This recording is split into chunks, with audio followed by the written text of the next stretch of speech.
Njani bafethu? Mina ibizo lami njengoba seshilo ubhuti uthi ngingusuzeni ngine-15 years. Njalo ngisase-virgin. And inkinga enginayo lapha ukuthi ngishonelwe ngugogo. Ushonelwe ngugogo? Yeah. So singako abantu bangakuncedisa njani? Njengoba ngishilo ukuthi ngishonelwe ngugogo, abantu bengifuna bengincedisa ngokuthi bengithengele ama-pampers omntwana. Yeah, ama-pampers omntwana. Abantwana bayi-2. Oyi-1 wangikhona usamunya. So ngifuna bengisize ngokuthi bengithengele abantwana bakabani Suzan? Abami. Uthole virgin? Kuyavuma. Labantwana bayi-2. Ule 15 years Suzan? Yeah. Mana ngiqedisa.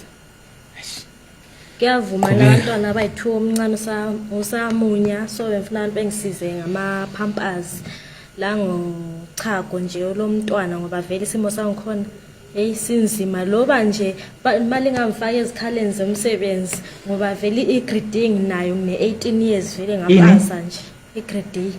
Yini grade Suzan? Etholakala e-university ma ungafundi English limits. Ule 15 years? Nge-18. Oh Nkosi yami, qhubeka. Oh.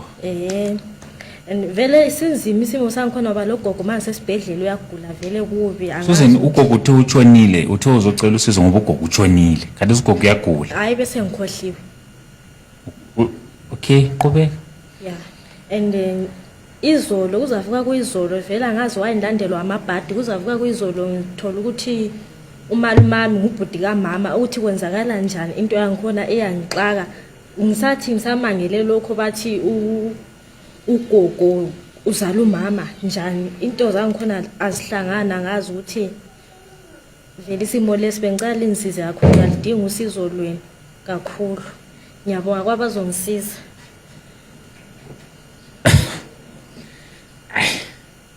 Nokuthi benisiya ngapi moya ongcwele kule ngxoxo.